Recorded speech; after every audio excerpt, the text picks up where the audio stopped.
Welcome to this discussion on building a learning ecosystem for lifelong learning. My name is Gowri and I lead talent and learning in ABB in the Africa, Middle East and Asia markets. So one of the points of discussion today is around building a learning ecosystem, and we have an interesting panel with us, and I'd like to talk a little bit about each one of the panel members. We've got Manoj Apte. Manoj is from Persistent, an engineer turning to be a PhD. Good luck for that, Manoj, and we look forward to interacting with you in today's discussion. Atul Mathur from Aditya Birla Capital, also somebody who has found his way from engineering into learning and development, an interesting background there and an interesting conversation coming forward as well. Thank you, Atul, for joining us. And Krishna Kumar, welcome. And I do believe that you also have an engineering background and you are the founder and CEO of Simplilearn. And what I also learned about you is you're a serial entrepreneur. Thank you very much for joining us, Krishna Kumar. I look forward to our discussion today.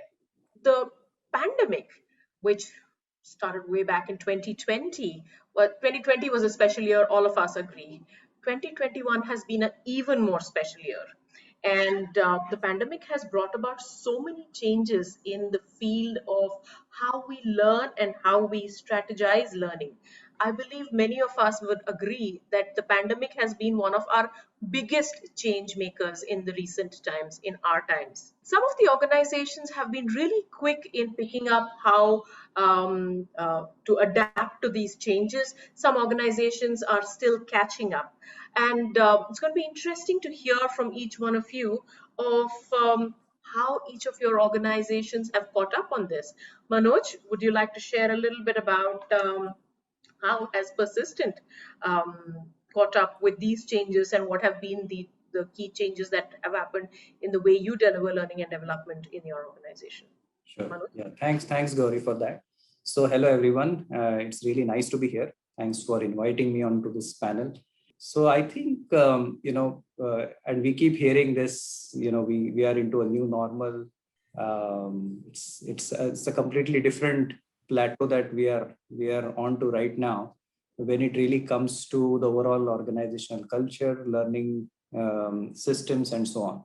So I think, like any other organization, we also had to catch up with the complete virtual reality, if you may, where we had to go absolutely 100% when it comes to learning with the virtual pedagogy and the mode. So we have, in the last about 1.5 to 2 years, we have been investing and going to be investing in various learning platforms, the learning experience platform, which is the new thing on the new kid on the block. There are various LXPs that we are really looking at. Plus, there is a complete shift in terms of the way we have been conducting our technical as well as the behavioral trainings, along with the leadership and project management as well. So I think last 1 year has been absolutely, absolutely a great teaching ground for all of us to invent something completely new, which we had not done before. Secondly, I think, like many other business leaders have been talking about, I think what companies had plans to invest and do in the next 5 years, all of us have gone ahead and done it in the last 1 year. I think that has been absolutely a phenomenal change, and the early adoption of a whole bunch of technologies, and in our space, you name it, and people have started experimenting with gamification, virtual platforms, virtual machines, sandboxes, and whatnot, especially in the IT domain. Our entire freshers program is completely done virtually, and there are, of course, it has its own challenges, and we'll of course talk about it. But I think, in the last 1.5 years, we have absolutely gone virtually in terms of all our learnings and trainings. And there is much more in store for us. So yeah, that's from Persistent.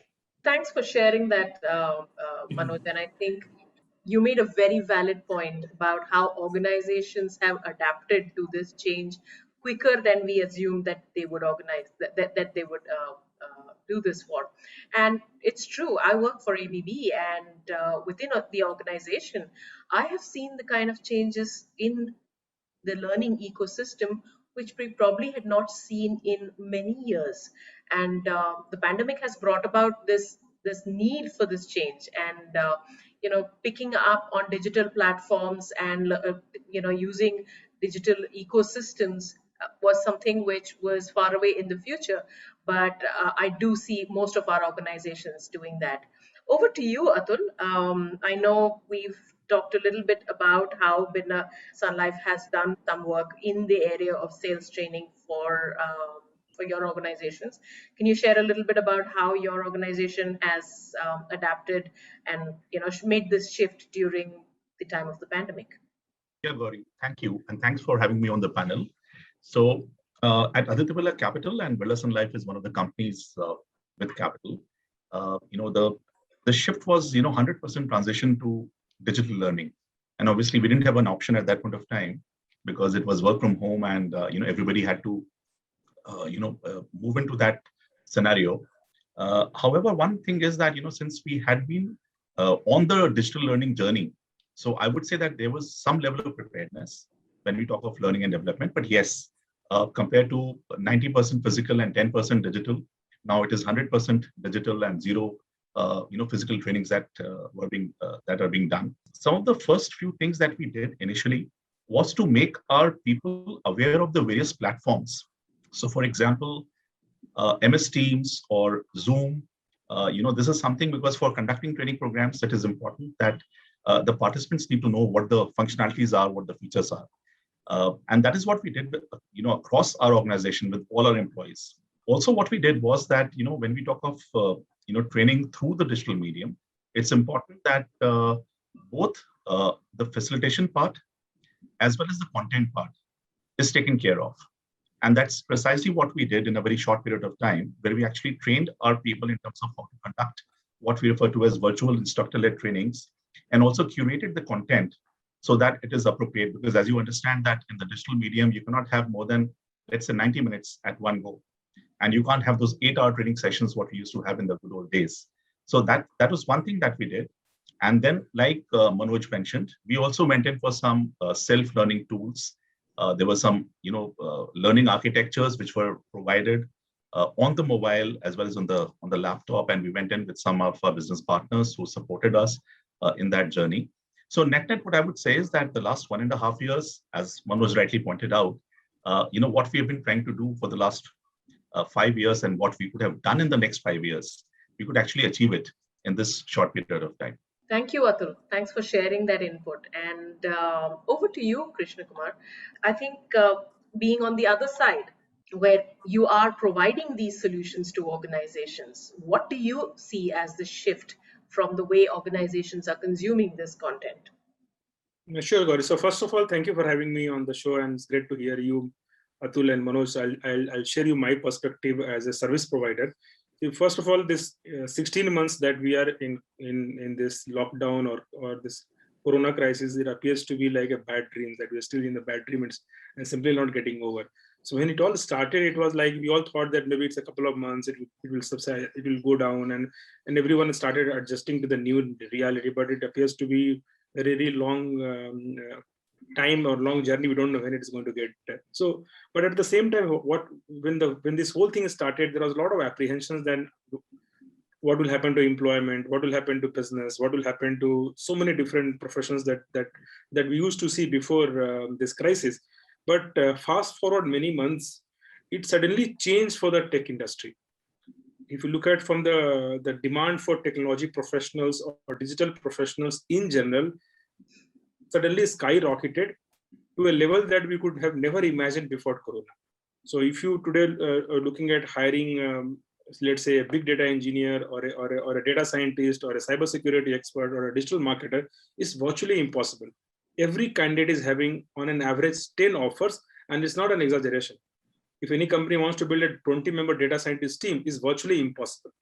Now, the reason I'm providing this context, because we serve to the 3 different audiences.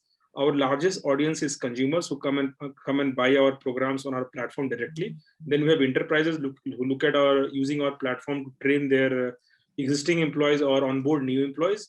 And then we have governments using our platform to upskill the entire country. We are powering multiple countries' online skilling platforms. So we see the crux of the need is same. People want to upskill because there are a lot of opportunities. Companies want to upskill because there is not enough talent available that they can tap into, and they are forced to go and get into those talent. Countries are upskilling because the jobs are going to move to countries where there is skilled talent. So this is one thing that is driving our demands in a totally crazy manner. That's why you see suddenly education platforms are like growing like crazy because this is the core underlying like driver that is driving a lot of demand. We have seen individuals who come and take our programs within months, they get hikes like 40-50%, which is quite unbelievable, right? In a normal time, but it's happening because the market is not in a normal, I'll say, equilibrium, right? There's a lot of demand supply gap that exists in the market. From the enterprises side, we also saw that there was another angle at play as well. See, in a normal time, you do L&D because you do a learning need analysis, you identify which all teams needs to be trained on what, and then you go and design those training program and launch those training program. But what we saw in particular during this pandemic, and we continue to see that a lot of companies have started using L&D as an engagement tool. So there is no other way to know how engage your employees. Like, let's say you want to launch a training program that need not necessarily be aligned to someone's work. So it's not related to their day-to-day work, but something good to know.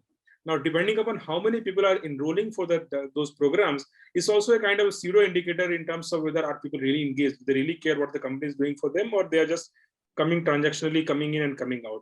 I've also seen companies trying to come to us to ask for a solution wherein the attrition has suddenly gone very high for new joiners. The people when they used to join in our organization in a physical form, they used to build relationship, right? Coming to the campus, like proximity to the workplace, finding what kind of other team members that they get an opportunity to work on. So some kind of informal understanding, informal bonding used to happen. But suddenly now your company is like switching from one company laptop to another company laptop. It has become so easy, right? So that has also led to things become more transactional. So some of our enterprise customers in particular have come to us saying that, can we design some program which is more aspirational in nature, right? Which not only serves them to learn, but also helps them bond with their team, right? So we see a lot of such phenomena being driving the demand. But the biggest of all is this huge demand supply gap. All companies are doing extremely well, and there are not enough trained people. So huge push to bridge that demand supply gap. Definitely, Krishna Kumar. I think you brought a very valid point about skilling for tomorrow.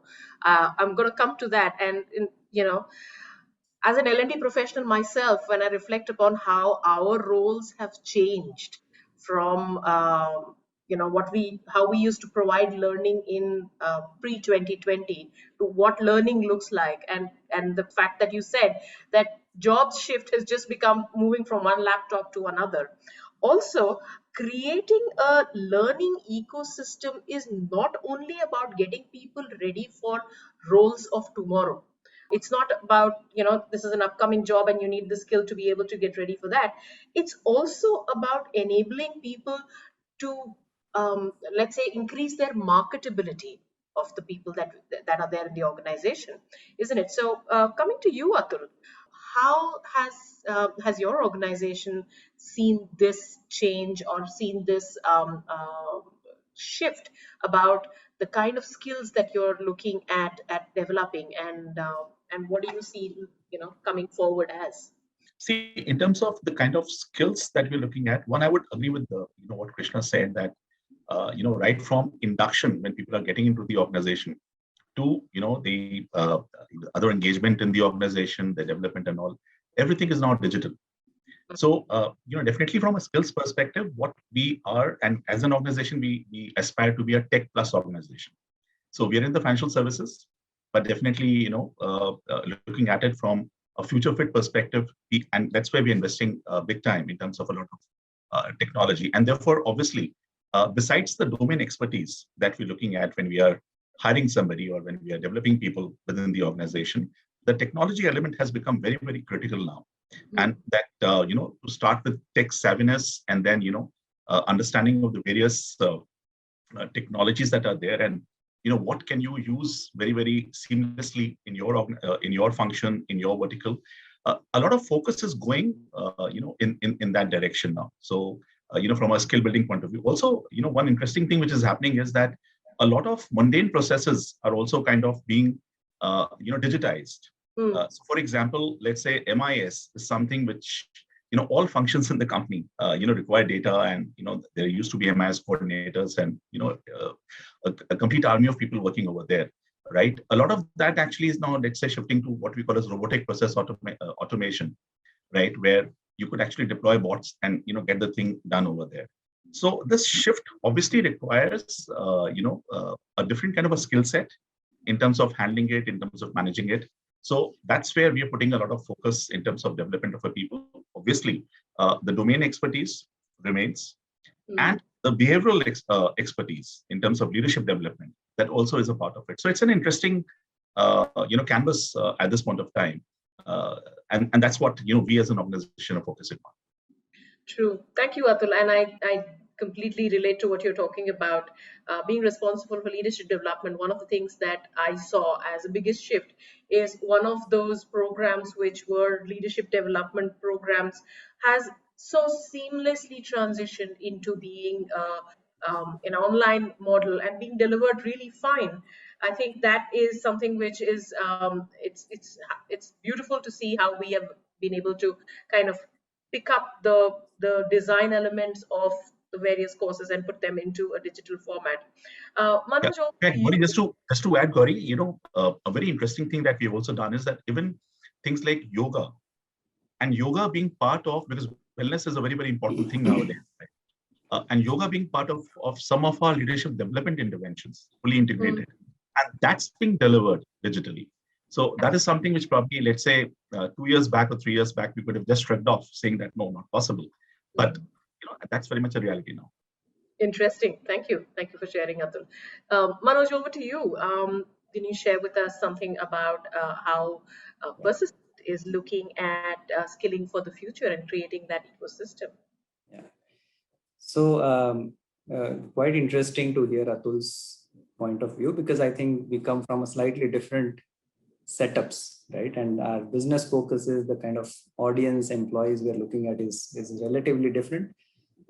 So, if you ask me in terms of really building the future talent and the skills, there is no significant change in terms of what would be required in the normal circumstances if pandemic was not to hit us, right? So in terms of what is required when it comes to domain technology and all of that, I think that is the bread and butter for us. No matter in what situation and conditions that we are in, we have to deliver all of that and ensure that our workforce is future ready. But what has happened, which requires slightly, some reboot, is the entire way we are looking at the new employee joining the organization, the way we are looking at people management. So there is a tremendous focus and also an ask from across the business to redevelop some of the, a completely new set of skills that are required for the managers, people managers.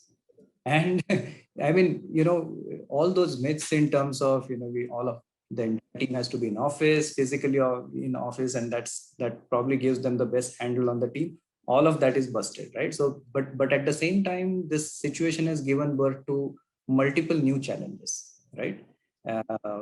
So if you really look at it, I mean, if you look at any IT organization in the last 1.5 to 2 years, if you look at, even if you consider about 10-15% of attrition, approximately about 30% or 40% of the organization is completely new as on today, right? Who has never been to the company premises, who has never met with anybody across or beyond what their managers and their teams are. So we have a very unique situation that we are all struggling with to not only just manage this crisis, where we still want them to be, feel as if they're part of the larger ecosystem, but at the same time also try and preserve some of the company values, the culture, that fabric that is out there for so many years and decades, how do you really get that to all these folks who are joining new? So I think that is one of the major challenges that we are trying to kind of cope up with.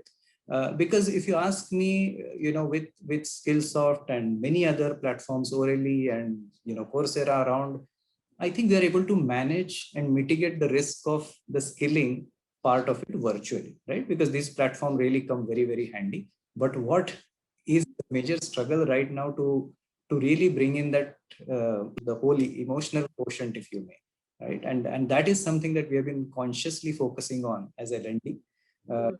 Through multiple techniques and methods that experiential learning, which has it's a science in itself, to really make sure that we give them that feel of the company, belongingness, and also spend a lot of time with our people managers to be able to cope up with this virtual world where they can't really be there with their team, but at the same time they need to be completely on the top of everything what is happening, right? And plus we have other challenges when it comes to working remotely, in terms of being overworked. There is a stress, there is burnout, and all of those things. So I think these are some of the challenges, if you ask me, is something that is really that needs to be addressed more than anything else, because everything else is the same. I mean, if you ask me, I mean, what we would have done otherwise, we are doing the same thing even now,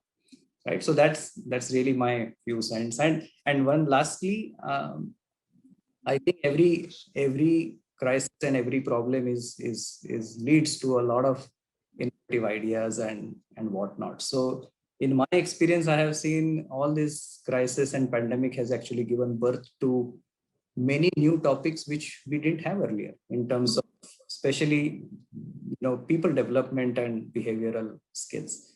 So I think it has been a great opportunity, in fact, in addressing some of these challenges which otherwise would not be there. Absolutely, Manoj, and I think that's a great way to look at it. And things that we always thought as learning professionals we will be doing, I think we've been able to do that in the past 16 months. Krishna Kumar, quickly, if you can kind of talk to us a little bit about the kind of skills that you see showing up in the horizon. I'm sure, interacting with a lot of your clients who are talking about what is it that they want to do to keep the ecosystem alive in their organization. So if you can share some inputs on that, please. Sure, Gowri. So first of all, Gowri, I'll just give you an employee's perspective, right? So you'll be amazed to know that some of the learning platforms used by enterprises in India are not necessarily the largest learning platforms in the country. In fact, the top 3 largest learning platforms in the country are very, I will say, like very scarcely used in enterprises, right? Because they are primarily a consumer-first platform. Like we are by far the largest platform where your companies, employees from your companies also come and take up that our platform. Because there is a when an enterprise thinks about skilling and what is good for an employee, and the way an employee thinks about what is good for his career, invariably there is always a mismatch, and people finally take decision based on what their career aspirations are, right? When we do an enterprise-wide mapping, we look at what are our needs, where are the projects coming up, where is there's demand supply gap. Let's identify people and put into those areas.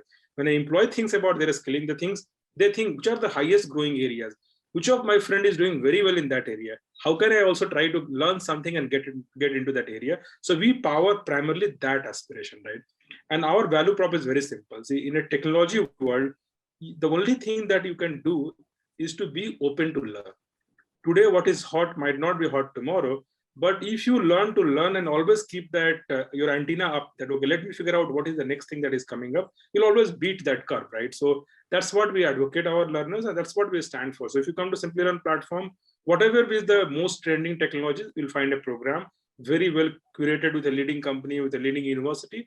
Enroll for it and go for it. Now, is it worth investing? The way the market is behaving right now, I think every penny is worth it. You might find programs that your budget might not allow, but there are always platforms available where you can find something equivalent for free at or a different price point that you can afford. There are many learners who come and contact to me saying that, hey, I am looking at your program, but it's very costly. I can't afford it, I always suggest them that there are so many different platforms. The best platform is YouTube. Just go there. If you can learn on your own, it's free. But don't leave the habit of not learning. Don't limit your aspiration, right? If you're open to learn, everything is possible. Great. I take your cue when you said learn to learn. And one of the things a lot of people are curious to know about is your personal stories of what you have been doing to adapt with the pandemic. Yeah. So Manoj, would you like to share with us some personal story of yours of what you've been doing to adapt with the pandemic?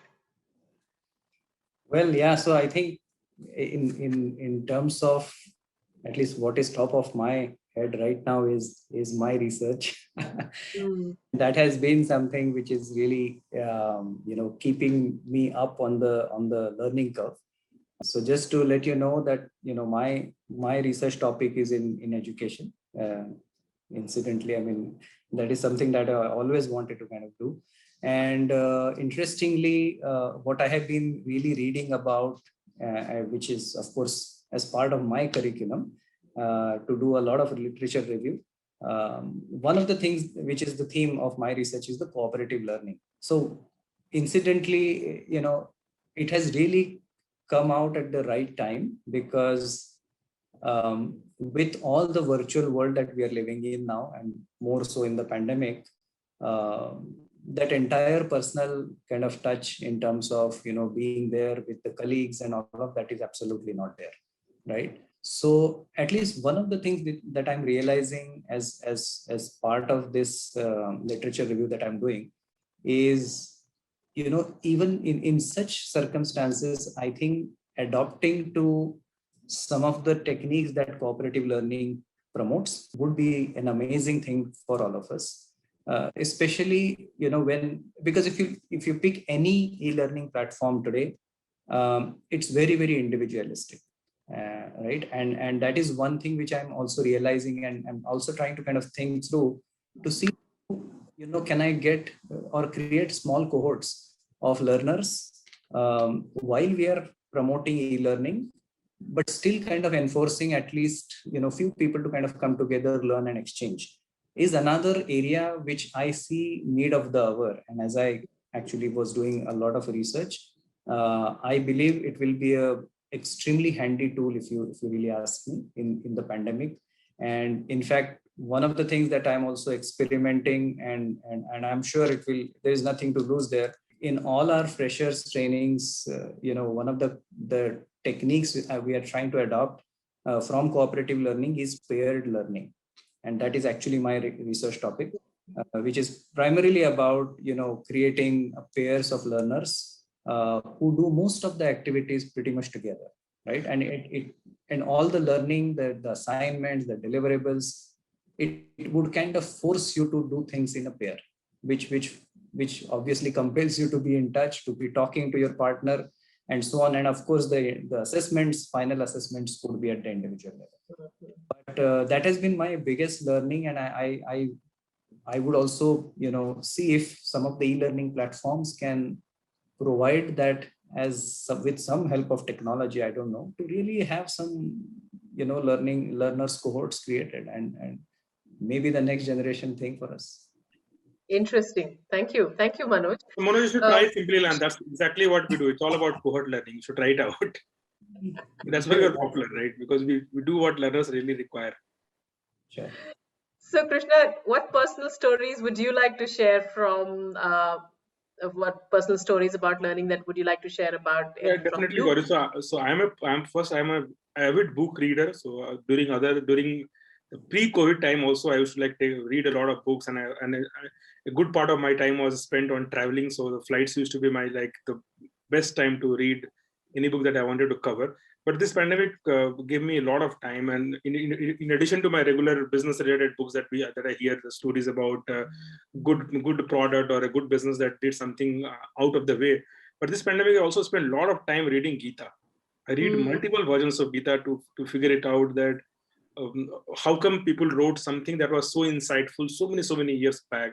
Then with that led me to start reading. Then I got into a lot of self-questioning about few of the concepts. Then I moved to Upanishads. So I read multiple versions of Upanishad to understand how people were thinking on those days. So it has been a very, very insightful days. I'm still not done. I'm still reading that, because one thing is leading me to another thing and so on. So I hope, so it's a good, I'll say, time spent reading and Awesome. getting views about something that is not related to work. And Thank you. to Atul, your point, in the last 1 year, I have has never been such a good time for workout for me, and it's 100% online. And even in COVID goes away, I don't see moving it offline. It's like zero variability, right? You are at your house, the trainer comes right on your mobile phone, right, and you're done. Absolutely. It works. And for those of us who've been procrastinating picking up a hobby, I'm one of them, where I've been wanting to learn an instrument for a very long time. And my reason was that I don't have the time because I'm traveling to and from work. Now that reason is removed. So this pandemic, I picked up learning a sitar. Wow. So that's my personal story. Atul, what do you have?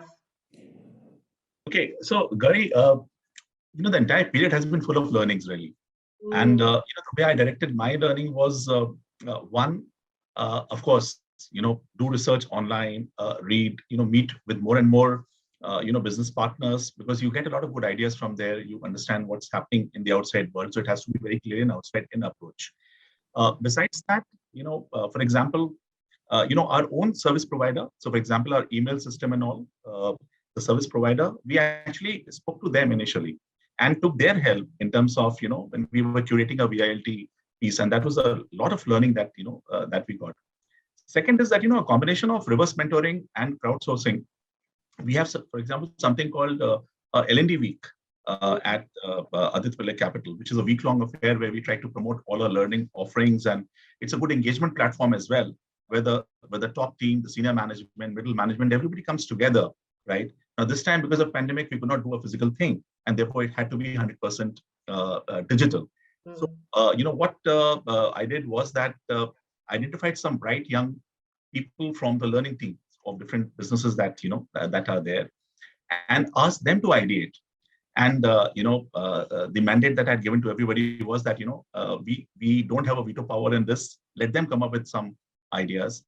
And believe me, Gowri, we had eventually a virtual reality platform, which was run for about a week with 5,000 plus people logging in and participating at it, right from conference rooms to auditoriums to networking lounge to exhibition. Everything was done digitally. So besides doing your own research, I think this crowdsourcing and reverse mentoring in the current scenario is very, very important, because the youngsters are more attuned to it than probably some of us. You're not that old, but definitely the ones who are younger or just out of college, or with they're more into the latest technology and the new things which are happening over there. One more thing which I do is that I'm an indiscriminate reader. So, for example, just finished reading a book by an ad guru, and it is on advertising. But there are a lot of good insights which I could pick up from there, which I can actually implement on the L&D side. And that's my firm belief that, and that's what makes learning interesting as well, that if you pick up ideas, from very, very arbit sources or from very different sources, and then try to, bring it across in your area of work or even your personal life, it works beautifully well. So, I mean, these are some of the things that I have done.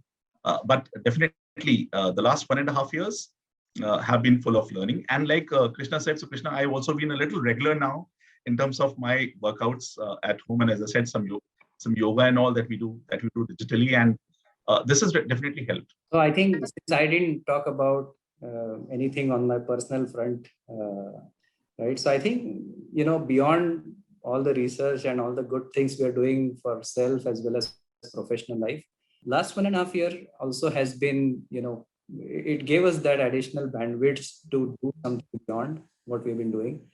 And one of them was, of course, cooking. Cooking was one thing which I, of course, picked up, and I would say I've developed a fairly good expertise in at least some of the dishes. Secondly, in my family is very musical. So, we have also been able to, put together some music shows, Facebook Lives and all of that in at least 2 to 3 shows in the last 1 year. Wow. So it's been, quite rejuvenating, because I think that is one that was one of the biggest stress busters for all of us.